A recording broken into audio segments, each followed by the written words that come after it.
Let me. The one thing I could do is put down another Tinder soldier. Yeah, let's just do that. And Yeah, then awesome. We'll have 2 costs here, so I'm gonna Cool. put. Get those arcane cards in there. Yeah, because we want that. Let's see which one I should get. One. Imperial Sentry. What is that card?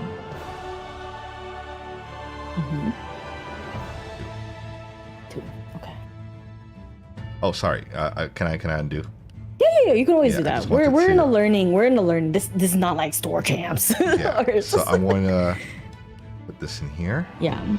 Even like at higher levels, like if you're in the middle of paying for something, like you have chances to do that. It's like, if we get like more nitty gritty for like store champs and higher, if you made it fully resolved, you put there and you activate another card and you're just like, oh wait, I didn't want this here. And I'm like, no. Then you can't take that back, right? Yeah. Because the card has now fully there. You're still paying for her, so you're totally fine. Yeah. Okay, but cool. Learning wise, you can do whatever you want, Aki. We are here to learn. Thank you. What do I do here? Yeah, not much I can do. I could attack, but I feel like that's not a great idea. You're making me do damage to myself. If I help you, I think I'm just making everything worse for myself. To be honest. Fair, that's fair. But it's like you should just attack me. Yeah, totally, do it. Yeah, you can attack her. She does not have stealth. Only this Elysian test subject has it. Yes, but they're both Tinders only doing 1 attack. Yeah, she's a health you of can't, 2. but you can't combine. Can you buy like 2 attacks of the same target? So each declaration of attack is we enter the combat phase. Yeah. Okay, so you have to do it 1 by 1. You can't just be like, I attack both of these here. Like no, because you have to give opportunity to your opponent. Okay, Yeah. But you do have 2 damage on the board. Oh, so it counts as 2. I thought it was like we go into a combat and then they heal back to 2 HP, and then we go to combat, we heal back to 2 when HP. it passes to the next person's turn, Yeah. your opponent, then the all health okay, I go back understand to now. Gotcha. Yeah, unless it's a siegeable domain, but we won't worry about that one. Yeah, so you can actually kill her if you want, but then she does have an on death where I can deal 2 unpreventable damage. You may have her deal 2 unpreventable damage to my champion Dante if you do draw a card. So it's either 2 damage to me or 2 damage to her. Right. But she is gonna keep doing the extra +1, right, for each instances of damage. Okay, so I can choose to do 2 damage to myself. Oh, sorry, no, this is from the my champion. My champion, yeah. Exia is about all the damage stuff. Yeah, that makes sense. Okay. Yeah. Sure, let's do it. Okay, 1. So what it happens is like you'll say, I'll do 1 to Aspen because we're just doing learning. So go ahead and wake her up again. Okay. Just for learning purposes, I'll be like, okay, yeah, she has 1. That goes through. And then you'll say, I'll do 1 with Tinder Soldier, the other one. Yeah. I'll do 1 more. Yeah. Yeah, go ahead and do 1 more. And I'll be like, okay, yeah, she dies. And then I'll say on death, I'll go ahead and do the 2 unpreventable damage to Dante. And then I'll draw a card. She dies. You got it. Okay, cool. Yeah, Exit is about damage and water is about making your opponent hate life. Yeah, pretty much. Okay. And I think that's all I can do for now. Okay. I will end turn. Awesome.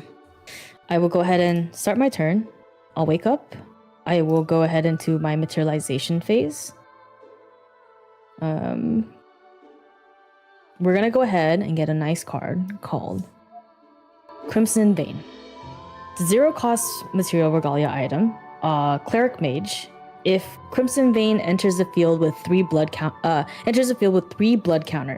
Okay. We'll make it like stand out so it's like not everything's red. Okay. Counters blood. He's a hemomancer. Whenever you recover, put a blood counter on Crimson Vein. My champion gets +X health, where X is the amount of blood counters on Crimson Vein. I am technically now 28 max health. Oh wow. So the more so what's cool with Dante for everyone coming in that wants to learn Dante is he wants damage, but I was like wondering like, oh, he's not Jin, like if he gets too much damage, he's gonna die because he only has 25 health. Things like this is gonna help you recover, do damage, and get your health higher. it's a weird teeter-totter that you have to do with Dante. It's actually really fun. So at the moment, that's why we're gonna do my health, max health, plus whatever my blood counter is on the Crimson Vein until it leaves the field, which is gonna be really funny. So do you put your new HP as another counter below that, or how do you add that? The thing is with Sandbox, I don't know if they've updated that. I don't think there's a way you could physically do it, because I don't technically put this underneath my lineage. So I'm actually gonna message the Discord server. The Sandbox Sandbox has an official server where you can put suggestions or things like this. And because Dante's so new, it's just like, how do I put the health more in here? So at the moment, it's just gonna be, we'll just have to track it, right? Okay. But at the moment, you can always ask your opponent questions like, what's your max health? Like, that's public knowledge, right? You can always ask them that question. So I am max health of 28 at the moment. And now we're going to go ahead in my recollection phase. We're going to do, I need damage. Oh.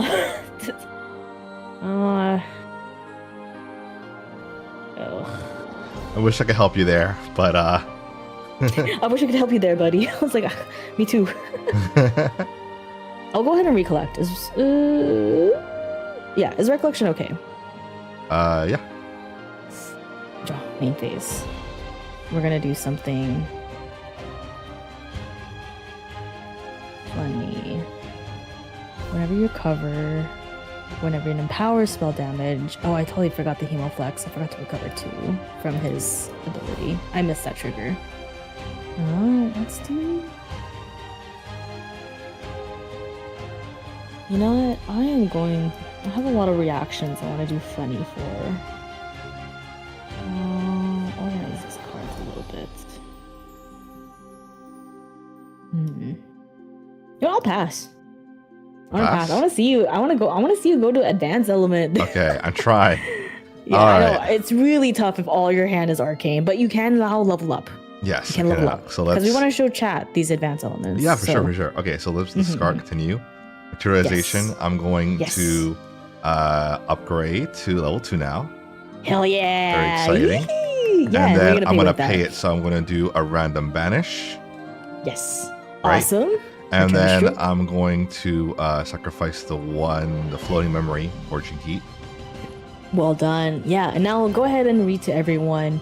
Now that Lorraine has fully entered the field with level 2, what does she do? What does she do? It says, enter banish the 3 cards at random from your memory.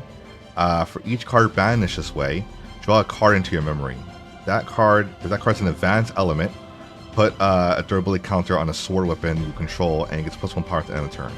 Pretty good. And So you have one unfortunately, I card don't have that many, so I can only dash 1 card here. Correct. Yeah. So, And it says up to 3. If it says you banish 3 cards at random from your memory and you don't have it, I think it would be invalid. But that's why it's like on enter, like up to 3. Okay. So you can banish 1. Okay, so like I'll banish this one here. And what is? Oh, do you want to flip that? Oh yeah, to flip it. Yeah. How do I? You can press F on that card. Yeah. Okay. Ooh, it is an arcane. Oh, you got 3 arcanes right now. Ooh, Yes, I have okay. another arcane card. And then, if it was an advanced element. Yeah, if it's an advanced element, I'll put a durability counter on one of the swords. And then it gets +1. Oh, sorry, power durability as counter. well. So it's different, right? If I have to like put a counter on it. No, yeah, the 3 is good. The 3 is the durability okay. on the reliable blade. Yeah, and then it gets +1, so you can do the plus attack. And then, sorry, we missed another sentence. For each card banished this way, draw a card into your memory. So you can drag and drop a card here into memory. Nice. Yeah. Awesome. She's fully reserved. Wow. 2 damage, 3 durability. Yeah, you can start swinging. You can start swinging. Yeah. Okay, so let's see. Now that I have that 2 damage, what do I want to do here?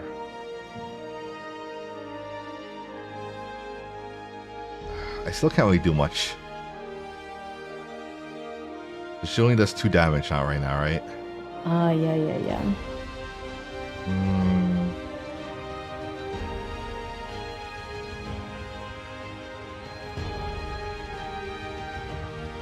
Man. It's hard. Okay, I don't know, just as big if I want to attack. 'Cause I'm like, I don't know, attacking doesn't seem like a great idea. Yeah, I mean, but the thing is, like, if you do so much attack on me, but the thing is, you can't even put any cards in your memory right now, right? Mm-hmm. Oh, that's tough. Yeah, I can't put any That's cards in my really memory. tough. Yeah. No, just do it. I'll. You know what, Pantheon? You're in main phase right now, right? Yeah. Or oh yeah, do you want to change your phase? Oh on yes, the right? sorry, you're right. Yeah. Wait, did you drew already for this turn or no?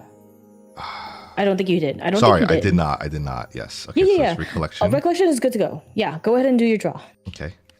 And main phase. And I'm going into main phase. Maybe Draw. hopefully that helped a little bit with that draw. Yes, you're right. Because now you just want to go to 3. Like, just smack anything that's 3 costs as much as you can.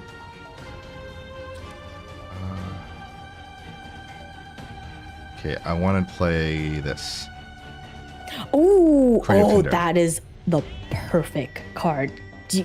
That is the perfect card. I want to see, Aki, go ahead and walk me through everything after you just triggered this. I have no response to this. You may go ahead and do this. Go ahead and move to the class. So I'll be drawing 2 cards and discarding a card, right? Yeah. So go pay for it first. Yeah, so pay 4 for 3. Mm-hmm. So I'm going to be card. paying for it with some cards. All those arcane cards. Yep, gotta get them out of here. Yeah, brother.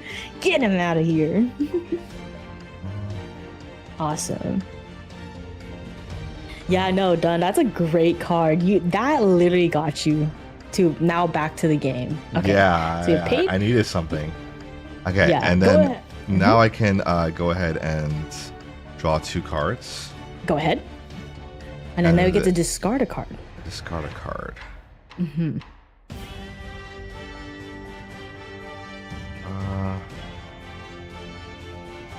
Okay. I'm gonna discard this card. Cool, and that activates my Tinder Soldier's effect because I discarded a fire card. Yes. Yes. So now I can get +1 power and +1 light for each buff counter on them. So let's buff counter. To do buff counters, right-click one of the Tinder Soldiers, and then there should be an opportunity where it says Add Counter. Pick a color of your choice. And then when you hover over that counter, there's like a text area. You can put buff. And so when you hover over like my counters, that's how you can see the text. Yeah, I see it. Awesome. And then because we have flexibility to adjust our health and attack, go ahead and give that plus so we can just visually see a 2/3 for each of those. Awesome. That is so good. I'm trying. This combo. Okay. And then this goes into the graveyard. Yes, that's so good. That's really good. Yeah, we're doing it. Good. We're doing things. Awesome. Okay. So back to your main phase. Let's see. All right. Okay. And I want to attack. And I will be doing... Start throwing hands. Yeah, so I'll be using Ember Slash. Oh! Yeah. So Ember Slash here, I'm going to... Oh, you want to stop it? No, it's okay. No, I want to see you cook. I want to see you go to level 3. Let's do it. Let's see. So Ember Slash, I can pay the cost, right? So let's do another... 1 cost, yeah. Do that, and we'll awesome. And then we'll rest her. So when you pay the cost, you'll say, I'll attack with Lorraine. And with the weapon. We'll rest her. And you want to do the weapon too? Okay. Yeah. So yeah, go ahead and press W on Lorraine. And you say with the weapon, targeting me, I'm assuming. Yeah. Cool. So that would be how much? 2 plus 2? 4? 4. It would be for 4. But then you will say on attack, I will not do. You will basically say I will not do the on attack unless you want to do the on attack. Oh, so we're on the on attack phase in the combat. Yeah. So before damage is done. Yeah, I would like to discard a card. Yeah, go ahead and discard that. I will discard. Because I'll wait for you to do that. Oh, that's so good. Yeah. So I'll discard a card and draw a card. Awesome. And then I'll say in response to the on attack, because I don't want to die too much. I don't want too much damage. We'll pay 1 for a Neon Ward. I will prevent the next 2 damage that will be dealt to this target this turn. So 4 minus 2 I will get 2 damage. Okay. And because I'm level 3 plus whatever, and it's an Neon spell, I'll draw a card. So I'll take 2 damage.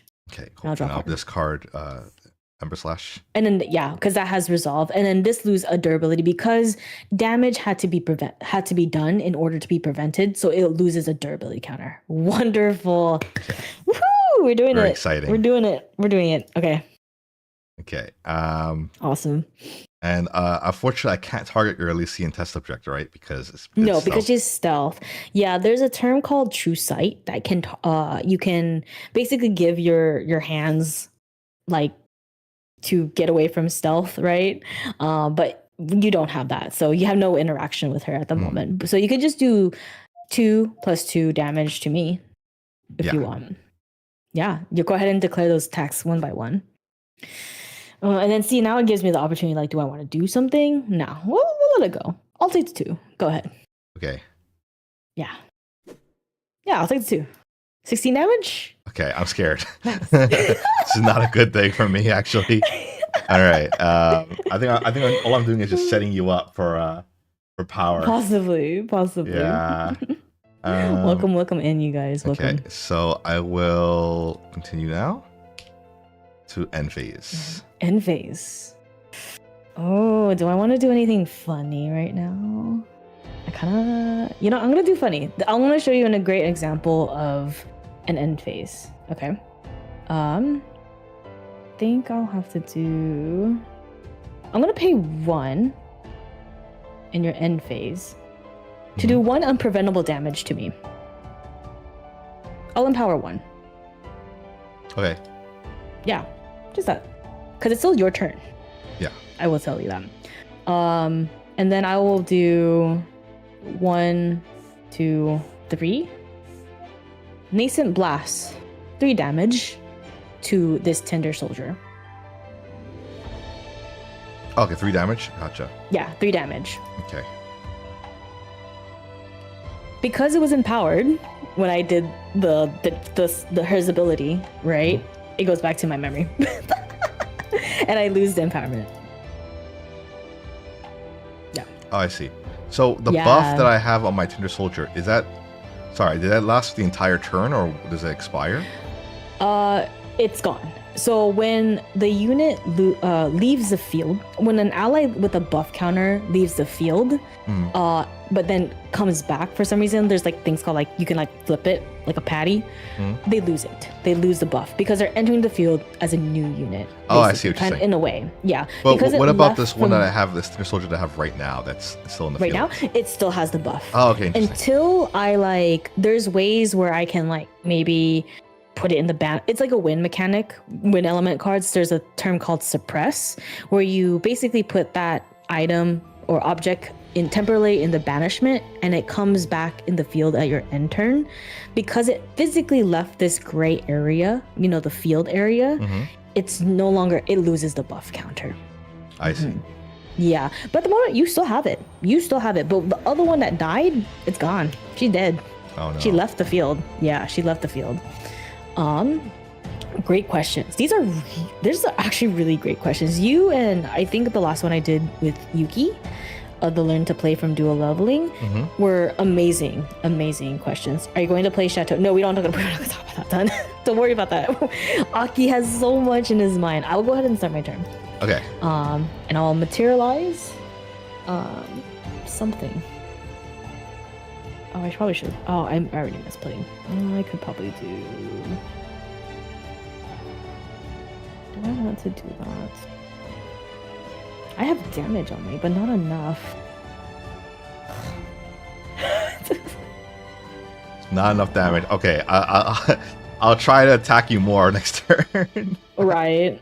It's like, oh man, you're not attacking me hard enough. It's crazy. Like, where's my stuff? I could do that.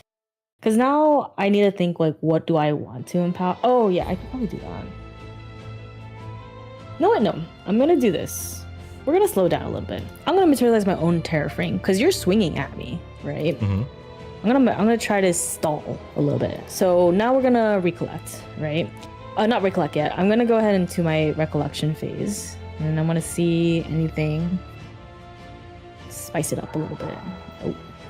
spice it up a little bit. Do I want to do that? B8. I don't want to play that yet. I want to just do funny. I want to do all the funny. I need to look at my graveyard. Okay, not enough. Let's go ahead and recollect. Is recollection okay? Aki. Draw in main phase. Jesus.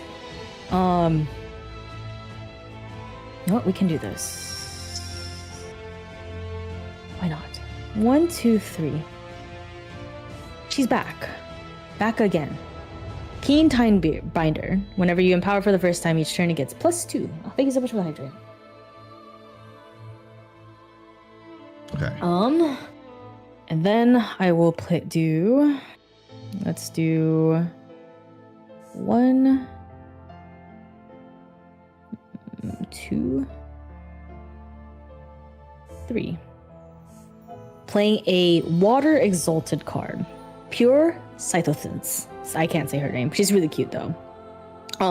So as I think you were able to read what the Exalted card is, but for everyone here, this is our first one. Basically, Exalted, this is an element enabled for you as long as you have another advanced element enabled. So because we have the fancy border and it has EX below the water logo, I have to be both water have the water element unlocked and an advanced element. So some of the examples is going to be the Arcane and Exia that we're going to see today. So that's why I'm able to play this Exalted card. It is an Elysian Aura, so I'll just combine her with next to her the other Elysian Aura. And then on enter, I'll put the top 3 cards of my deck to my graveyard, then empower X, where X is the amount of water element cards in your graveyard. Alright, we're going to show. 1, 2, 3. Wow, I really hit the gotcha. I currently have 1 currently in my graveyard, so I'm gonna empower for 3 because that's now 3 in my graveyard. So the pink, we'll just do empower. I thought I did empower. So that's empower. That's the Aenean. Because I was empowered, this gets 3, 2 + 2, so it's 3 now. Oh God. Yeah. But you know what? What's her? You know what? They've been clapping. You know what? I gotta take care of them. 1. We're not gonna damage you. 3 damage to the Tindered Soldier. Okay. Activate this card. Yes. Deflecting Pay Edge. 1 for that card. Yes. So this card so costs good. 1 and less to activate, so I don't have to pay anything because I have a reliable blade, and I prevent the damage. That's so good. So you prevent the next 3 damage. Oh, so now that saves you like getting clapped for 6, right? But then I'm gonna go ahead and. That's worth a shot. Because if you saw the word compared to the it says the next 3 damage, where I believe Safeguard Amulet is whenever you get a non-combat damage, you prevent 4, right? So the wording is like reading goes a long way. Yeah, like, reading does go a long TCG, right? And then I just need to check my graveyards because now I'm already planning for my next turn, right? Because now I'm just checking what I milled into my graveyard. Okay, we can do that. I'm gonna pass. Okay. Go ahead. Okay. Okay. Oh, and then she loses the +2. Yeah. The turn. Okay, this is starting to get interesting. Can actually do things now in the game. Yeah, advanced elements is so fun, Aki. Like you're gonna have a blast once you get into Arcane, because now we're gonna track all those static counters. Let's let me just read what I got here. Yeah, take your time. What do I have? Memory 1, 2. I think someone said like there's a sword that's really known with Lorraine called Sword of Seeking, and that comes with True Sight, so it can deal with stealth. But I think the reason why it didn't come with stealth because Dante, if you're going in starter deck versus starter deck, you just really ruin Dante immediately. Oh, yeah. Okay, I am ready. Yeah. So I'll be pick up too. phase, materialization. Okay. Contact got removed, and I'll be doing my level 3. Let's do it. Lorraine Arclight Saber. So to Awesome. pay for this, I will use the 2 Forging Heat floating memories. Hell That's yeah. 1. That's so That's good. 2. The And then I'll creative banish 1. Tinder saved your game. Like, Mhm. holy. Oh, it really did. Yeah. Awesome. Oh, and Okay. you have even more arcanes. Okay. So now I 1, can 2, say 3, read the 4. effect. On enter, put Yes. LV static counters on Lorraine. And then for each Mhm. up to 7 arcane element cards in your banishment, put another static counter on Lorraine. So so LV So whenever that arcane LV element is level, so it'd be 3, right? 3. So she's currently 3. And then you have currently 1, 2, 3, 4 arcane in your banishment. Okay, so I got 7. You get Let me add a 7. Yeah, because it's counter. up to 7 arcanes in your elements. Yeah. Yeah, and then let's name those statics. Yeah. I was playing Dante in draft, and there's a bird in the new set that gives all automatons true sight. I never had Elysian Aura. Wait, really? I can have a Dante bird deck? That's actually crazy. Okay, that's cool. All right, so that's Awesome. I think the end of my materialization. Yeah, does she describe... Oh, can you read in the quotation marks, in the parentheses, Yeah. what the static does for Oh yeah. everyone Well, here? whenever an arcane element unit deals combat damage to an object, you may remove Mm-hmm. a static counter from this unit and deal 1 damage to the object that was dealt damage. Correct, yeah, and I'll walk you through this. And unit is defined as ally or champions. So she is a unit. So if she swings, you can trigger the static counters. Yeah, and it's like a little like zap, right? So I just do like 1 It's a damage. little zap, but it freaking builds up. Like, holy hell. Oh, they had a bird. Oh, and they killed your test of it. Gotcha. Yeah, that's sad. I know which bird you're talking about. It's like the Memorite birds, right? Nihongo Jozu. Either those birds. Yeah. Oh, thank you for the stretch. Yeah. Oh, stretch break. Yeah, stretch. Oh, big stretch. Big. Oh, I just cracked everything. Okay. Thank you. Okay, so I guess Mm-hmm. materialization is done. Let's continue to recollection phase. Perfect. Okay, anything is recollection phase okay? Ooh, I don't know. Maybe I want to do something. It's getting spicy now because. Let's see. No, I should be fine. Okay. I should be fine. Yeah, the robot bird. You can have a bird deck in your pantheon. Isn't there like a boon? That's about like the burb? It's like a boon of flock. The burb. Yeah, and you can play it on your pantheon deck. You can have a bird deck. You can Ooh, have that's bird fun. deck. You can have Hans deck. You can have hot women deck. You can have husbando deck. You can be whatever deck you want within Grand Archive. That's fun. Yeah. Okay. All right, I'm ready. So Okay. I will Oh, he's start. ready. Oh shit. Okay. I'm ready now. So I will start with Arcane Sight. Ooh. Your champion okay. gets +1 level to end turn, draw a card. So I get +1 Yeah. LV. So I guess is that Yeah. a separate counter? Yeah, make it a separate counter Yeah. because the static counters only happen from the trigger on enter. So make it like a different counter and then put level counter on Okay, it. let me do that. And it's until end of turn, so we'll remember to remove that. Yeah. So now technically she's a level 4 at the moment. So go ahead and draw a Draw a card. card. What some people do, I don't know if you had it in your hand, they'll respond to her on enter, give her levels with arcane sight, so you get more level static counters on Oh, her. interesting. Yeah, so that's why when I walked you through like the what the card is formatted, you have each sentence makes you have like an opportunity to do fast cards. Yeah. And that's when you get really spicy. Hi Kote, hello. Hey, Kote, welcome Hi, in. hi. How you doing, dude? How you doing? Yeah, when the archive is grand. The archive is very grand. It's being And so really are these grand. women. Anyways. Perfect. So, Okay. and then you drew a card, right? Yeah, I From drew a card. Archi- So think you I did. will. Perfect. Yep, and I will now do Ooh. Surge Coordinator. Fuck.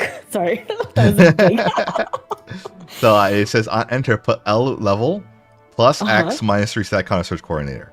Okay, so Yeah, let's do it little by LV little. is Yeah, yeah. 5 effectively, right? Or sorry, not LV 4. is 4. 4 Yeah, effectively. 4 plus where X is the amount of other objects you control with one or more static counters. You only control one object with a static counter. So Yeah. 4 plus 1 equals 5. Yeah. -3. So Two. 2 static counters on Surge. Yes. And then the parentheses is like talking about the static counter stuff. Yeah. Awesome. Good night, Commander Red. No worries, no worries. And then let's see. Okay, 1 second. Let me read this. This is crazy. This is disgusting. 4 health. Okay. I am currently 28, so in order to get lethal on me, you would have to do 28 minus 17. Okay, and then I also want to do Like 11. Conductive Strike. Oh! So now Okay, I get so X we're gonna power, attack. where Okay. X is the amount of objects you control with 1 or more static counters on them. So I have 2, right? You do? Yes. 2 static counters. So that's going to be 3, and then it says here, on hit, you may pay 2. If you do, put a static counter on to each arcane object you control. That's crazy. Yeah, So- there's a counter on this attack, so there's gonna be a lot of triggers. So go ahead and put make this 3 on the bottom right of this card, just so we know. So you're hitting 3. Mm-hmm. And then go ahead and rest her. Are you using the blade? Yeah. Okay, you're gonna be using the blade. Actually, so it's no, gonna I will be- not. Sorry, I will not use the blade. I will just attack. Okay. Yeah, that's totally fine. So go ahead and rest Lorraine, because now we're in the combat phase, and you're targeting who? I will be targeting. It's only one person I target. I think it's just your Dante. So I will. My Dante, in response to the attack. So not on attack, just like the damage coming in. I don't want too much damage. Do I do it now? Because the thing is, you're gonna start doing the static counters, and I need to. It's getting a little spicy right now. Let us do 1, 2. Spell Shield Exia. Because I'm a mage, it costs 2 less for me. The next time damage will be dealt to your champion this turn, prevent that damage and recover X instead, where X is the amount of damage prevented this way. Oh, okay. Damn. And I think, let me read static counters real quick. And whenever an arcane element unit deals combat damage to an object, I think... So my understanding is it counts as 1 damage, but each one is 1 different instance, right? So it's like. But, but the thing is, it's just like it's what was it? It's because I'm preventing it. There's no damage that happens, so you can't do the static counters. Does that make sense? You have to do damage to me. Like if I had maybe to prevent the next 2 damage out of the 3, and you did 1 damage, then you could do the static counter. If I remember. Judge! Judge! Yeah. Wait, hold on. I'm trying to understand. Yeah. So, okay, next time damage be dealt to your champion's turn. So, if I hit you with the 3, you get healed for 3, right? I prevent the 3 and recover 3. Yeah. Because I'm preventing, there's no damage being dealt. So therefore, you can't remove static counters. Oh, I see what you're saying. Does that make sense? Okay, no, I think we answered this question. Was waiting for this one? Yeah. Yeah, this is where it gets tricky. Okay, I think I understand, but chat can always correct. All right, whenever an arcane element unit deals combat damage, so they have to receive damage when they remove a static counter. Correct. Yes. Okay. Yeah, and Dun just said I was right. So because Spell Shield Exia prevents it, there's no damage at all. So I will go ahead and, unless there's something on top, you want to do a fast card right now in response. So now we're in the combat phase in the stack. Any fast cards. So now the opportunity goes to you. This is where we're going to get really spicy, Aki. Really spicy. Wait, so the class bonus here on hit, that means, did it hit still? The card? God, now does it hit? Static is basically an on hit.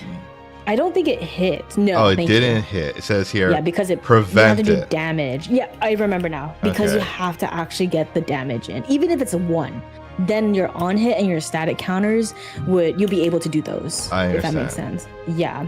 That makes sense. Okay. Because I'm scared. Yeah, I don't have another fast I can play here. Awesome. So that would help because me. You'll say we'll go ahead and resolve the spell shield Exia. Mm-hmm. So you're coming in for 3, right? Yeah. You're 3. gonna heal I'll for just 3. recover 3. 1, 2, 3. This has now resolved. This goes to the graveyard. No damage there. Awesome. She stays rested. The combat phase has ended. We go back to your main phase. Mm-hmm. Thank you, Dun. I remember, because I'm a Diana main. Of course, I have so many on-hit triggers with Diana. But now you can start swinging with her. And do I have an answer for that? That's a great question. 1 second. Let me just look at this. Yes. Yeah, I can swing with her. Yeah. But do I wanna? Can I play a Exalted? Exalted is just like normal cards, right? Exalted is you can play this card as long as your champion lineage has it unlocked an advanced element. Mm-hmm. Arcane is an advanced element, so yes, you can play that card. As long as you're fire and exalted, I believe, right? Fire exalted or normal exalted, you can play those cards. Which I'm pretty sure the starter deck has that. Like, I would be weird if there's like a Sun and Umbra card in there. Yeah. Because I'm looking at this one. Can I just show it to you? Yeah, show it to me. Yeah. This one right here. Oh, yes. So I was trying to attach it to Reliable Blade and reading the effect of this, but then I'm trying to understand what if linked object would be destroyed, remove all temporary damage from it, and destroy its object instead. But what linked target means, like if they attack my Reliable Blade. Oh god, we're on this one. Right? Maybe I should ask questions about this one. Hold on. Okay. Let me read this. Oh yeah, hold on a second. I just realized that this has Spell Shroud now, the Reliable Blade, because I have 3 or more events emblems my banishment. You do. So I can it will put not a get counter for, let's say, Spell Shroud. Spell Shroud. Yeah, there you go. Let me read this card. So it's a 2-cost Flame Tech Blade Core Exalted Fire. I know this card is cracked because I had people play starter decks against me and I was like, what the heck? It is a sword weapon link. So this object enters the field linked to a target sword right there. If the link is broken, sacrifice this object. So whenever this leaves the field, basically. And I believe, then we believe the next one, you're Lorraine. So Link Shield, if Link object would be destroyed, remove all temporary damage from it and destroy this object instead. Can someone in chat, we're done. Link's Shield is a new mechanic in PRD. Is it basically, if I did like Reduce to Ash, or you don't worry about these names, Reduce to Ash or Meltdown or anything, or Unbroken Mustang, right? That literally says destroy a 0-cost Regalia. It would destroy Flame Tech Blade Core and kind of like protect Reliable Blade. That's my interpretation. So if I had a card that says like, I'm gonna target to reduce to destroy your Reliable Blade, and you had this link, your Reliable Blade will actually stay on board, but this will leave the field. So it protected it's basically like a shield, like a protection. Okay, giving cool. it an extra life, right? Yeah, it also works on ways like, with Blazing Throw. Okay, don't worry about Blazing Throw, Aki. Okay. That makes sense, but I needed that reference. And then Link Weapon gets +2 power and has whenever you discard a fire element card, put a durability counter on this weapon. That's crazy. Yeah. Okay, now I understand. So yeah, you can link it. That would actually make it very, very powerful. Yeah, okay. Yes. Alright, cool. So let me do that. Yeah, and you can if you drag this to this, it will tuck underneath it, representing it as linked. Okay. Awesome. And then when you click over Reliable Blade, you'll now see on the top left where the photos are, there's now a 1 out of 2. You can now switch back to what's in that pile. Oh, I see it. Yes, very cool. Yeah, really nice. Really Okay. nice. And so let's pay the cost now. So I'll be paying the cost. Oh God. Jesus. Okay. And I can go back to my combat now, right? You're still in main phase. This is all main phase. Yeah, it's all main phase. You haven't swung at me. Yeah. I tried. You're doing great. You're doing great. Link Shield is basically like a bulwark counter. Gotcha. So I will choose Dante. Wait, Nihongo Jozu, you're on your other YouTube account? Who are you? Do I know you? Ooh, 2 damage to Dante? Yes. I can't do anything. I will take the 2 damage. And then I do a zap, zip, zap, zap. Okay, go ahead and walk through chat the whole static counters. So Yeah, she has a static and she has a static. Yeah, but I can't resolve her static because she's already rested, right? Or can I? No. So what it says, whenever an arcane element unit, just a unit, deals combat damage to an object, which you did, you may remove a static counter from this unit and deal 1 damage. Oh, it's only for her. Okay, sorry, my bad. I thought you could remove it from like multiple people every time when damage is done. You may remove a static counter from this unit and deal 1 damage to it. No, you're right. You're I thought you correct. could do it. It's like a whole thing, right? Like you can remove from these 2. Yeah, no, you're right. It works together. I just wasn't sure if it's only valid when it's like rested or awake.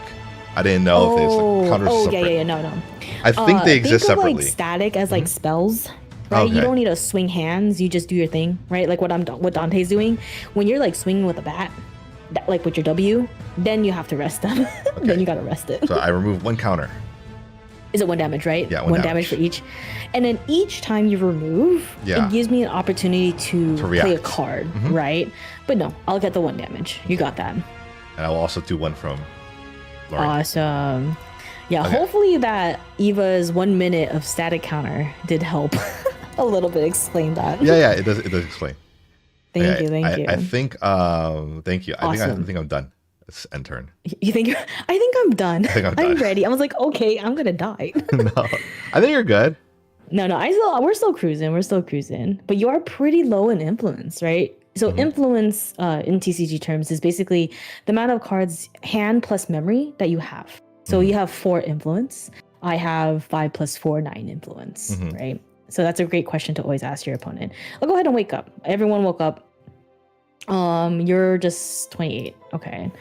We're gonna materialize because I just want to see what you do. And we're gonna actually go ahead and get the fancy thing called Venice Core. It's a 1 cost, memory cost. So I'm gonna banish Keen Tidebreaker to pay 1 of that because she has float. And now let's go ahead and look at Venice Core. As an additional cost to materialize this card, sacrifice an Elysian ally. I will sacrifice... Ooh, Elysian. Shit. This one. I will sacrifice this Elysian ally. Oh, do I want to sacrifice her? Hold on. Elysian Aura. As long as you control an object with Elysian Aura. Oh no, she still gives me the +2. They just can't stack. I will sadly have to get rid of my Elysian test subject for part of the cost. Because she's a token, she doesn't hit the graveyard. Tokens are like kind of like, it can be anything. You just leave it off your playmat, like physically. They're gone. We just remove the card. Because they're tokens. They can be anything. They can be a coin, they can be a dice, they can be whatever. But they do not go like in the graveyard, banishment, they don't go anywhere besides the field. This has Elysian Aura now. So there's multiple things that have Elysian Aura. My champion has +5 health. Okay, so you're recovering HP now. So it's not like recovering. I see. It's like maximum health? How does that work? Life. My max health now has increased. Your max health. We're gonna do, it's basically, I'm at 25, right? That's why we do damage up, right? We because my health can always increase with Grand Archive. So I'm 25 plus 5, which is now 30, plus 3 because of the blood vein, the crimson vein. So I'm at 33 total, technically. This can't increase my health. Only this can increase. This can only increase my health. This is just giving me +5 until it leaves the field. So like, I don't think your deck has it because these are starter decks. If you had a card that has Destroy or a thing called Fracturize to basically lose its properties, then my health will go -5. Does that make sense? Yeah. So this has to physically leave the gray area, which is the field. That's why I really like to always go through the play mat to use those terms as we go through. Okay, that makes sense. Yeah. I just wasn't sure about what the Hollow Life like helps you in terms of like what does it do for you if it's not counted as. So I don't die. I'm 18 right now. Oh, okay. So it's effective HP, but it doesn't show like, I guess when you're counting your damage, like, oh, Dante has like 20 damage. That doesn't count like the life, right? Like the total. No. So the damage is basically the number that's above my champion. So for you, it'd be 13 damage, right? These are damage counters. These ones are life. These give life. Okay. Yeah. But we can't, I don't know if they're going to fix the Dante one, if there's a way for us to adjust the health bar on the bottom, because now it gets a little tricky, right? Yeah. But you can always ask me like how much health do I have at any time? So I think at the moment, I have 25 plus 5 plus 3. I have 33 total health out of 18. 18 damage out of 33 is what's happening right now.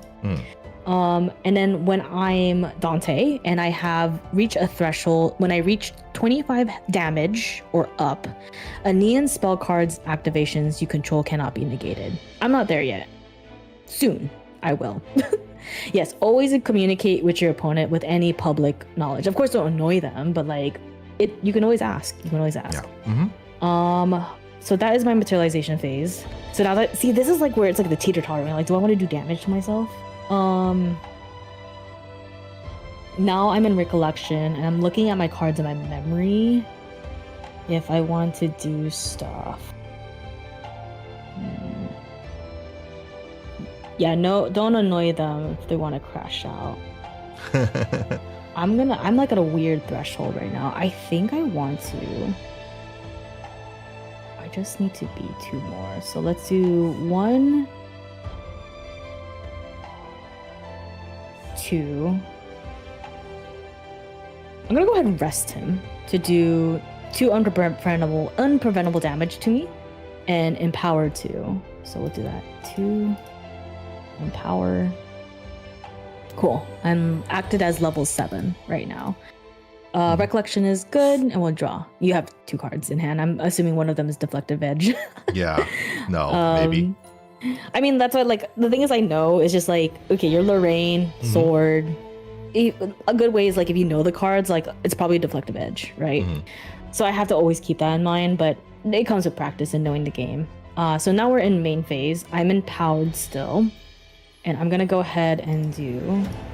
Oh, she's gonna die. Everyone's gonna die. Oh, actually, I'll do 1 damage to Surge Coordinator. Okay. 1 damage. Yeah. So you'll go ahead and fix her health for that one. So 1 damage. So she'll be at 3 health right now. Okay. I'll go ahead and do 3 damage with the Cutie Patootie Pure to your Lorraine. Okay. And then I will do. Oh, I just hit it. Nice. 1, 2, 1, 2. Costs 2 less to activate. Nice. Unruled Bereavement. As long as your champion. Oh wait, it doesn't cost 2 less. Hold on. 1. I didn't want to cheap out. 2. I paid for 4. I did not just level up. So I paid 4 costs because I do not get the discount. Until end of turn, whenever an ally dies, I empower 2. I am currently level 7. This is an Aenean spell. I will deal 3 damage to all allies. Okay. It's a spell.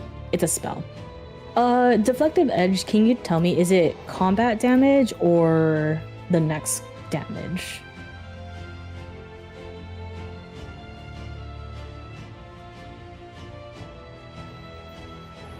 Oh, that was for you, Aki.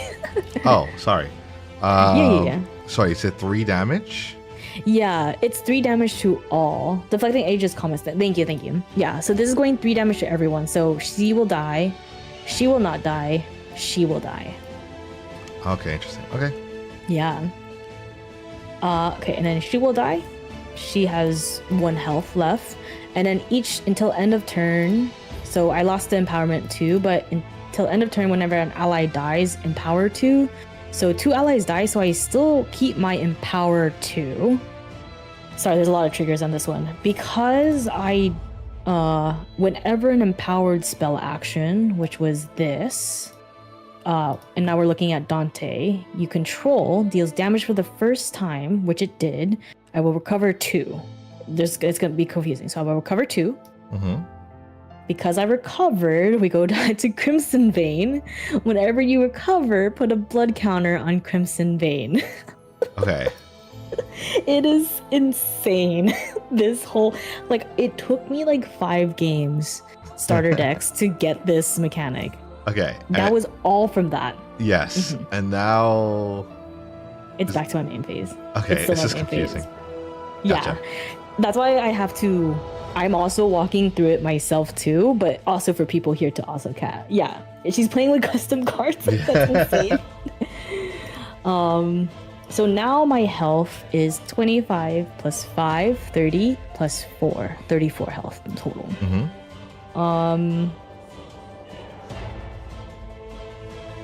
I do have the empowerment, so I think I don't want to lose the empowerment.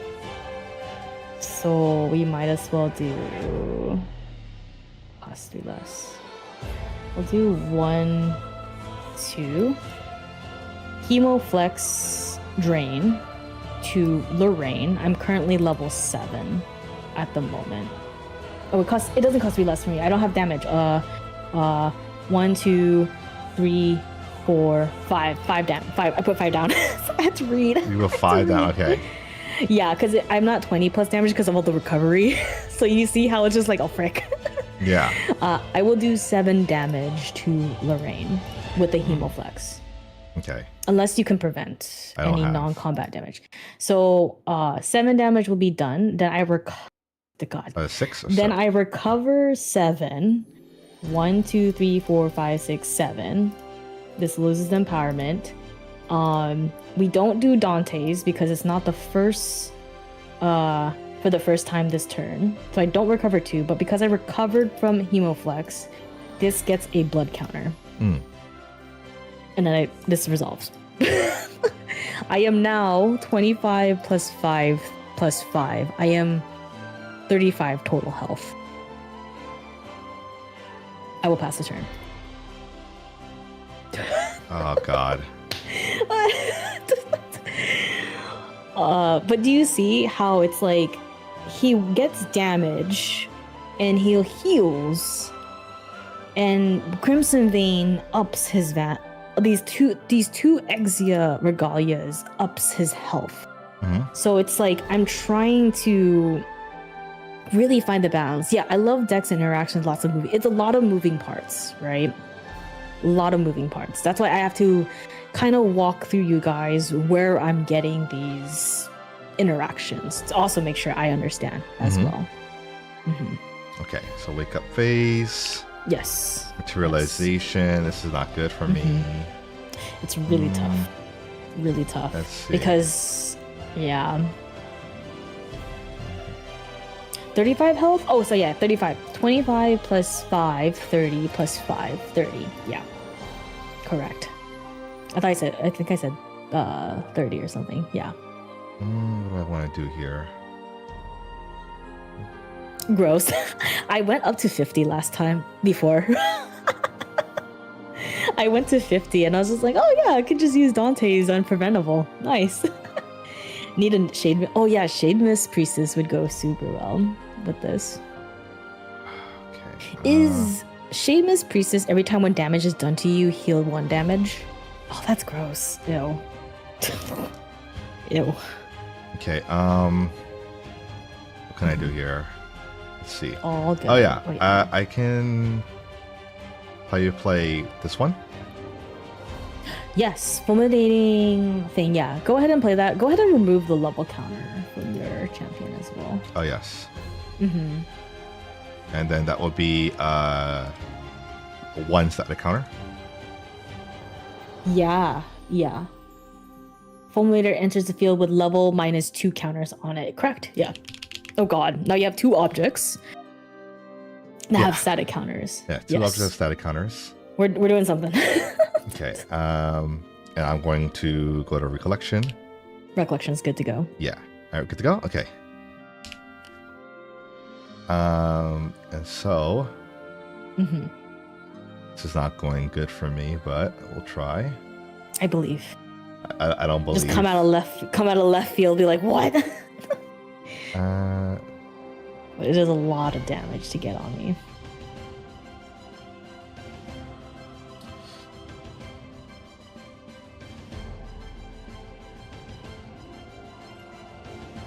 All right, I'm playing another arcane site. Oh, okay. Okay. Okay. So now I'm a level. Well, put the level counter back on.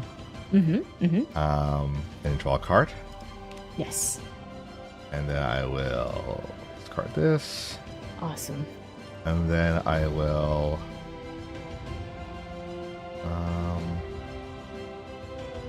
What else do I have here?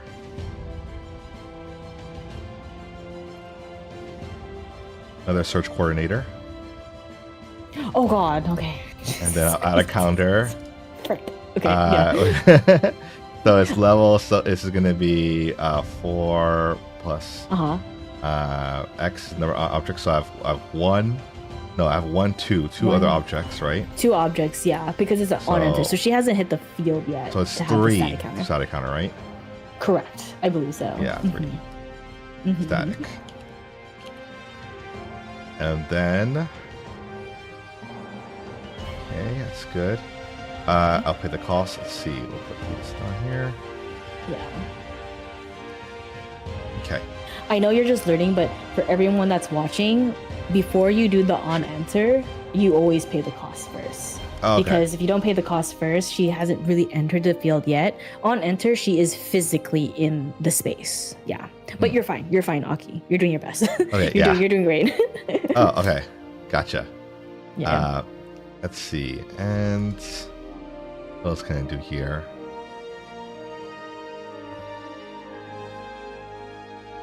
I will attack. Yeah. We swinging. So I I will only got 2 cards in swing. hand. Attack with Lorraine. Ooh, with what? So I will using the weapon, Reliable Blade. Reliable blade, so that's coming for 4? Yeah. So I'm gonna Jesus. reduce durability by 1. Yeah, 1, 2, 3, 4. The damage is done. 4, and then okay, so that's done. Damage. Okay, cool. Cool. Yeah, and then so combat has resolved. We're back to main phase now. Okay, and I want to use a static counter from the surge coordinator. So I will remove 1. 1. Yes, you got it. And I'll remove 1 from Lorraine. You got it. Okay, cool. Awesome. Well done. Yeah, try and do something. I don't know. Let's see. But I think I'm gonna keep Fulminator's static counter for now. Yeah, sounds good. And then I will for Surge Coordinator see if I can also do damage. Okay. Swing with Surge, right? Yeah. Yeah, go ahead and swing. Yeah, 2 damage is fine. And then I will also move 1 static counter from Surge Coordinator. 1 damage is good. And I'll also remove 1 from Lorraine. Sounds good. See, so do you think like all this static counters, it builds? I'm does. just like, wait, hold up. Yeah. So you got me all the way up to 21 now. Yeah. Out of 35. Okay. Out of 35 though. Yeah, it's kind of scary. Okay. Yeah. And I sorry, I was still in draw phase. Oh no, you're fine. You're fine. Okay. Yeah, we're in the main phase. That's why I was just saying it out loud. Yeah. And then okay, I end. Sounds good. Are you ready for this? We're ready. We're gonna wake up. We're gonna materialize. Shard of empowerment. Banish it, and I will empower 2. Right? When I banish it, I will go ahead and go into recollection. Let me think about this real quick. I think. Oh, I want to activate my Terrafring. Oh yeah. Go ahead and activate your Terra. Bring your Terrafring to the front. Because what a lot of players like to do physically is they'll put for things like this to remind both players that Terrafring is live. We put it in the middle of the playmat and just rest it for now, so that we know physically it is activated. Yeah. Okay, that makes sense. Go ahead and do Terrafring. Terrafring is great. You're 28 health, so I just need to do 5 damage to you. Where do I get the 5 damage? I guess yeah. Yeah, and still players still freaking forget the effect, even though it's like right there. Can do. I'm trying to see how I want to do this. I think we're fine. I think pre-recollection will the next card you activate this turn costs 1 less to activate. Interesting. I'll do because I'm reading all the text for like spells. Pre-recollection, I'll go ahead and do Exia Sight. I'll go ahead and draw a card. Oh my god, thank God. And then because I'm damaged plus 20 health, the next card you activate this turn costs 1 less. So just as a reminder for myself that this is now live. Still in pre-recollection, I will go ahead and do heightened spellcraft. Because this is 1 less to activate, I don't have to pay for heightened spellcraft. I will empower 3. Okay. Empower 3. So this is empower. And then it's discard, and we don't need this reminder as well. We'll go ahead and recollect and draw. Then this is where we do it. I am currently level 8. Yeah, we're here. I really hope you don't have an answer. 1, 2, 20 plus damage. 3. 1, 2, 3. You want? Let's do more. 4. I'm gonna do 4 unpreventable damage to me. 1, 2, 3, 4. I will empower another 4 because it hasn't been a spell. So I'm at 7 empowerment. I'm level 12. 12 at the moment. Okay. If I cast an Aenean spell specifically. 1, 2, Hemoflex, Drain. Targeting your champion for 7 damage. Okay, now question. This is considered a combat action? No, it is a non-combat. If I swung with pure... if you have Deflecting Edge, Dunn did clarify, Deflecting Edge only prevents combat damage like this, me swinging. Okay. But this is a non-combat damage. This is a spell. Okay. Yeah. So becoming for 7 damage. Wait, is that affected by Tower Frame though? No, because I'm not swinging. It's only for attack declarations, like physically swinging with your units like this. Yeah, I don't know if I have a counter for this. Yeah, that's why like Dante is like he's all about his spells, right? Yeah. 7 damage. This is for lethal at the moment. No. Yes, no.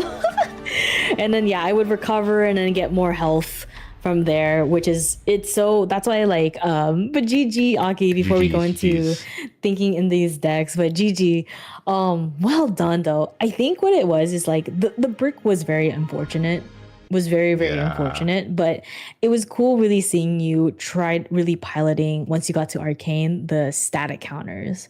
But I will say, like, honestly, once you got to like the groove of it, like you were getting it. Yeah, I was trying to do some combos. I think it's fun though. It's very interesting to see all the different effects you can do. But do you see why, like I was telling you kind of like in the beginning with the Lorraine starter deck, it's really, really strong and straightforward in the beginning. Right? Because if you're going against Dante's starter, because he needs a setup. And I said, once I get to level 3, it's going to get really hard for you, Aki. Yeah. It's going to get really, really hard. But I think you really picked it up. I really appreciated you like reading through the cards and even actually saying some of the stuff that I was telling you in the beginning of stream that really helped out you really understanding these mechanics. So I really, really appreciate that. I guess like, what was it? It's one of those things where you need to win before Dante hits 3. Exactly. Because once I hit 3 and I get these, especially I will always get the Crimson Vein for the starter deck out. I'm just going to keep recovering. And basically the combo is with the Hemoflex Drain, I get to recover. Right? Yeah. And then his ability of recovering happens too. So there's now 2 triggers that gives this 2 more counters. And now I just get larger. I get more opportunity to use his champion ability, right? To do more of the damage. But then if I get too overwhelmed by allies in the beginning and I don't hit Exia, I'm dead. I am Yeah. super dead. I'm Hmm. super dead.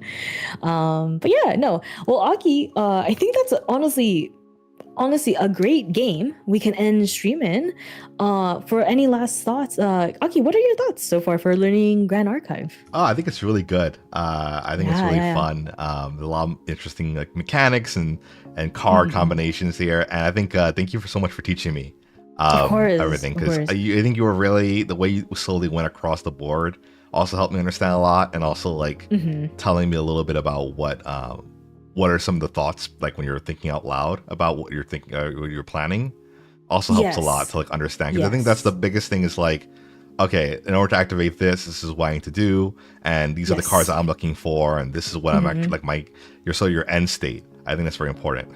Correct. And Yeah. I think for like stream and for people watching, Mm-hmm. right? Not like in more in a casual format, I always love to talk about the cards I'm activating, right? Yeah, Like, yeah. of course, I won't be like more handholdy when it's like an actual duel, like Mm-hmm. doing a duel with someone for fun. But I'll be like, because I have this, if I'll be like, does this resolve? Yes. Because I resolve this activates, and because of Yeah. that, this activates, and now this has resolved and goes to the graveyard. Like I will Mm-hmm. go very step by step because you never know. Someone might is trying to learn and try to, or maybe there's a judge Mm-hmm. on chat that was like, oh wait, you shouldn't do that, Shoku, because of this and this, and it becomes a conversation. Yeah. Because I always love to keep learning more about Grand Archive and especially the rulings. I'm not a judge specifically, Mm-hmm. but I definitely want to get more proficient in the game. But I think one of the best things I like to do with Grand Archive is actually teaching friends. I Mm-hmm. always love teaching friends because now we get to that's another person I can play more Grand Archive with, or potentially Pantheon as Yeah, well. yeah, for sure. So Yeah, thank you so mhm, much for mhm. taking time out to teach me the game. I'm really Of course. excited to play it Yeah. more. I'm always down to play more Grand Archive. Yeah. I Next think time we can I'm do not. hand cam. Yeah, exactly. I was gonna say that. So next time, I really want to get with the deck you told me about, the $60 one with the nice box, and I'm gonna have that. Oh I have a yeah. nice desk mat, so maybe I'll just set that up, Mhm. get a camera up, and then I think that'd be really cool to like, just see like the hand movement and everything. Yeah. Yeah, Hmm. I think I'm doing one on Thursday Hmm. with my friend Ko. We are going to be competing. We're going to be playing hand cam actually Hmm. with the starter deck. So she will playing your deck, the Lorraine starter deck, and I will be Okay, cool, playing the cool. Dante starter deck. Yeah, and so you can definitely see like more of the flow of it Hmm. compared to Sandbox, but Sandbox is such a really cool tool to use, that if you don't have the tools to use hand cam or the Yeah, cards at the yeah. moment, I right? think it's also Mhm. like you also need like a lot of dice. 'Cause when I saw Eva's video, she Yes. had like two sets of colored dice because she had one that represented like static counters Yes. and one that Yes. represented like other things. And I'm like, it's a lot Yeah. because you have to like keep track of all your dice and like flipping them Hmm. around. And yeah, I think having Yeah. that ability to just go in, type a name, type a number is much easier. Right. Right. It's really nice. I know Coach, she has many dice, so I'm just like, I told her like bring 2 dice, and she's like, okay, bet. Yeah. Okay. Cool. Cool. um, but what was I gonna say? Oh yeah, someone was saying like the set is also new, so there's many unknown cards. Mhm. Always good to communicate. Exactly. Like you already saw me like Akia, like, or I was like, what is this interaction now? Because static counters is a new one. Scavenge is pretty new as Mhm. well too, and then the whole like for me personally, I'm not used to the empower mechanics and then Yeah. the Elysian aura term, right? So I'm learning each time I try to play Dante because I'm playing Dante this season. He's Mhm. my boy. I did pull his shiny level 4, which is really interesting. Oh, very Really, nice. really interesting. But yeah, actually like playing out of this, do you like kind of going like throwing fist, or do you kind of like the mechanics of like Dante? Kind of curious. I kind of like the throwing fists, but I think that's only really Mhm. dependent on like what kind of cards you can get out of your Yeah. hand. Because I feel like it only works if you really have like that kind of setup chain going. Yes. But in the beginning, I felt like I was just locked down by not having my level 3 out fast enough. Like I got my level 3 out way too late to the point where now it's actually doing damage. It was a little too late. It was. It was way too Yeah. late.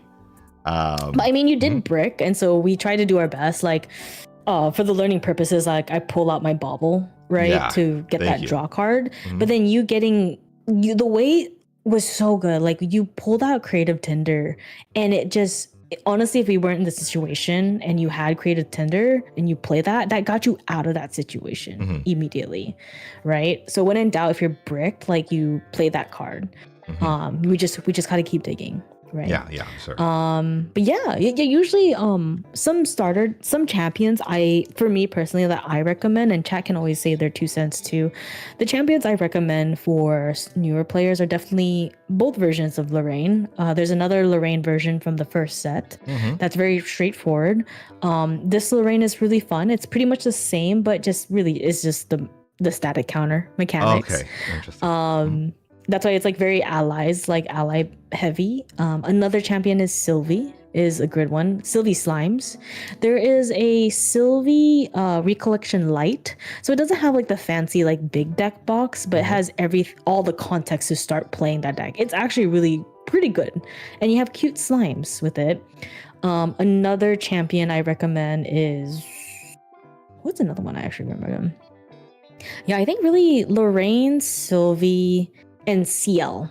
CL was part of the distorted reflection set, where he does big damage. That man has so much durability on himself.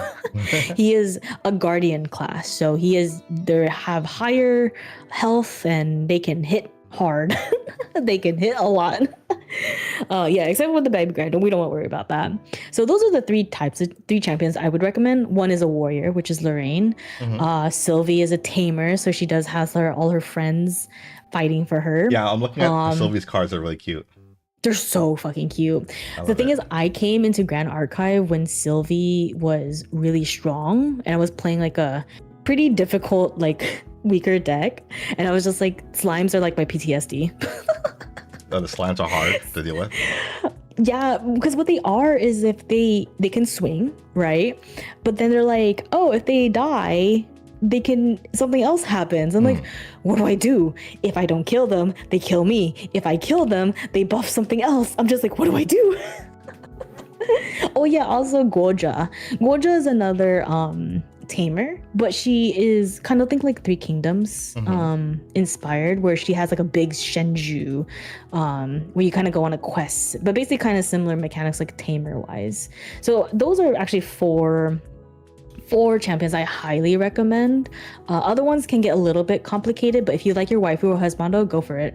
Just go learn them. Yeah, definitely will. Yeah, I'm looking at online. There's a lot. What do you recommend picking up, like the cards themselves? Do you have a recommendation? Ooh, the thing is, it depends on what champion. So whenever someone tells me like, oh, I want to play, what cards do you think I want to get? The first question that I ask myself is like, oh, what champion interests you in Grand Archive?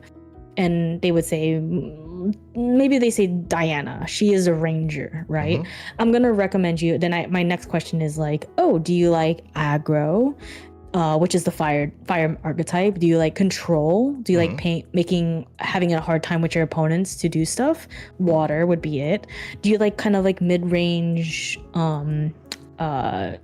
mid-rangey kind of decks, which would be the element wind? I would ask them that question, right? Then the next question I would ask them is like, oh, do you want to play level 3 decks, right? Or do you like winning? Then I send you a meta deck. Yeah, that's funny. Then I ask them like, do you want to play advanced elements, right? Because if you don't want to play advanced elements, then it does make it a little bit cheaper, right? Yeah. More flexibility. But then if you want to play advanced elements, then I'm like, okay, with that champion, some of these champions even have two different advanced elements now. Like Lorraine now has Arcane and Crux. And then I'm like, okay, which one do you want to play with this, right? So I literally asked you like basically 10 questions, and then I can literally give you a list. There's a great website called Fractal of Insight. If you want to kind of have an idea, I can send it to you later. Yeah, please. It's a website where it compiles a lot of registered events in Omnidex, and because you have to submit decks for these events, you see all these types of decks being played, and it has all the statistics. You can easily copy them and put it into Sandbox and test it out, right? So if you want to like just want a deck, that's a great place to go look at that I typically use. You can scroll through those deck builders as well, or you can honestly ask a friend or me to recommend you a deck or build one for you, right? Yeah, of course. And then when you want to try a deck out, usually you'll just like go in a sandbox, try it out. But like, how do you just normally like hit a friend up and say, hey, you want to play a duel, and just like that's how highly you try it recommended, out? yeah. Okay. Yeah, Because I think it's very difficult to get the feeling of how a deck is to play until you actually play a match. Correct. There's ways you can like play test a deck, right? I think one that my good friend Connie, she's a great Grand Archive player and also a fan artist for them. Okay. They were telling me like a way to test out is think that each turn your opponent's doing 5 damage somewhere. Because it shouldn't take too long by the time you get to like the 5th turn, right? Yeah. You should have lethal. And so I'm just like, okay, I'm going to play around where they're dealing with my units. The next time I do a playtest, I'm going to do when they just do damage to me. How fast can I get lethal on my opponent, right? It's not the best because you don't have interaction, right? Yeah. So, but it's a way for you, like, how fast can I get lethal and So control it's sort the of like board. hitting a target dummy. And checking your damage. If you don't have a friend, right? If you don't have someone available to play, but the best way is definitely hop onto Sandbox, ask them like, hey, I want to play my Dante or Lorraine deck, and be like, and I think most people will, for me personally, I will ask you like, oh, is there like a certain type of deck you want to go against? Ally base, spell base, aggro, control, right? And then some people will just be like, whatever. I'm like, fine, I'll just bring this deck. I'll bring my best deck then. Or they'll say like, please don't bring meta. I was like, okay, I'll bring one of my funny decks, right? I'll bring one of my funny decks. So yeah, like always have a friend. Like you can always hit me up. I'm super down to play Grand Archive, and we know other people as well. That would. And be I'm super assuming down. the Discord server as well. You can just hop in there, right, and just say, hey. Looking for people to play. I don't know about the official server. Server. I think, guys, correct me if I'm wrong. The GA Sandbox server. I think there is a looking for game one where you can play with people. Those are random strangers. As usual, my offer to play when pinged is always available. Exactly. Like Dun's a good penguin, and he's been with us for a long time and really part of the Grand Archive community. So in my community for penguins, like all the penguins are always ready to play and want to play because I just don't have that availability all the time. Yeah, for sure. But for you, we're friends, so like you can just schedule a time with me to play. That sounds awesome. Yeah, definitely. Oh, done. Not the Sandbox server, just the main card. Gotcha. Oh, okay, very gotcha. Cool. I will say a lot of the community is really, really nice and kind. But again, you're playing with everyone in that server. Right? But we can hit up more people if you want to play. Yeah, for sure. Yeah, I'm thinking the next step for me is just like looking into more different kind of decks, different kind of like things that interest me, and then maybe getting some packs to open on stream so I can actually have. Oh hell yeah! Because I do want to have that physical deck near me so I can just like see the cards and. Exactly. And use it. They do also have the print and play option on the card index. Yes, I've which seen is those. so convenient to do. Yeah, honestly, PRD is pretty spicy right now. The latest set that just released. So. Yeah, but like I think Grand Archive in general is not too expensive, like compared to some other like games where you're like some of these cards are hundreds of dollars, right? You don't have that same effect in Grand Archive because I think you have the rare versions of cards, but the non-rares are very cheap and easy to get. Correct. Yeah, like the price of these cards are definitely don't look at the PRD ones because usually when in release they're really skewed in the first 1 or 2 weeks. But typically like it's possible. Like remember I mentioned like my friend Co and I, we have a podcast and we hosted a tournament where it's about budgeted decks and you had to build a deck that was not meta. And it's possible. It's actually scary. Like people competed in the tournament and a wide variety of people, and they were able to make a deck work. So it is. Oh god damn it, Co. God damn it. There's Co on the YouTube chat. Sorry, she's on the YouTube chat. Oh, she's on YouTube. Okay. Co, this is Aki. I just taught Aki hello. Grand Archive. They picked it up really, really well. So yeah, Co is my co-host for that podcast. So I was here for a while. God damn it. God damn it. But yeah, like you can make all these silly decks. If you want meta, like people will give you meta. if you want that. But if you want silly decks or like a type of deck, like people will help build you a deck, right? Or if you want someone to look at the deck, right? Just have some eyes on it to say, hey, this looks cool, or like this is not good. And when I usually like test a deck too, like that I'm cooking, like we'll hop on to a game, right? Like sandbox, and then we kind of like either walk through it little by little, or after we done a game, I'd be like, oh, how did it feel with this interaction? Or I was like, I recognize this card is not really the best. Like, what were your thoughts about it now, seeing my deck, how it's played, right? So it's like a conversation at that point. So lots of tools. You can feel free to DM me if you ever want to play Grand Archive. I have a ton of silly decks I would love to test out. Yeah, of course. Yeah, I'll definitely be down. Awesome. Yeah. So I guess I'll go ahead and just say goodnight to the penguins here on my end. But Aki, we'll go ahead. We'll message on Discord. Yeah, we'll talk later. All right. Bye. So everyone say goodbye to Aki. Bye, guys. Bye, Shoku. Thank you so much for teaching me. Palcones, right? Yeah, Palcones. Bye, Palcones. Bye. Hey, bye. Yeah, guys, that was Grand Archive. I hope you guys had a wonderful time. Shoku's such a nice person for going and teaching me this game. They were really informative, and they were a really good teacher. So I'm really happy to have them here. Please go give them a follow. They're such a wonderful person, and the community is also really wonderful. So I'm definitely going to be doing more Grand Archive in the future. I think the next step, like they said, is like it's gonna be a hand cam stream. I'm playing with like a little webcam so I can see the cards, and maybe we'll do some more like sandbox style games in the future. But yeah, thank you all for joining me, everyone who stopped by. And pack openings. Definitely we'll be doing some pack openings with the cards, because those are always really fun to do, and it's just a cool little hobby to get into in addition to like streaming games.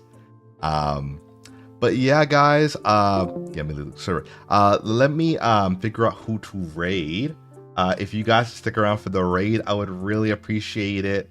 Let's see who's streaming. Let's see. I don't know if Shoku is going to be continuing playing anymore. Maybe. I don't know. Let's see. Let me check.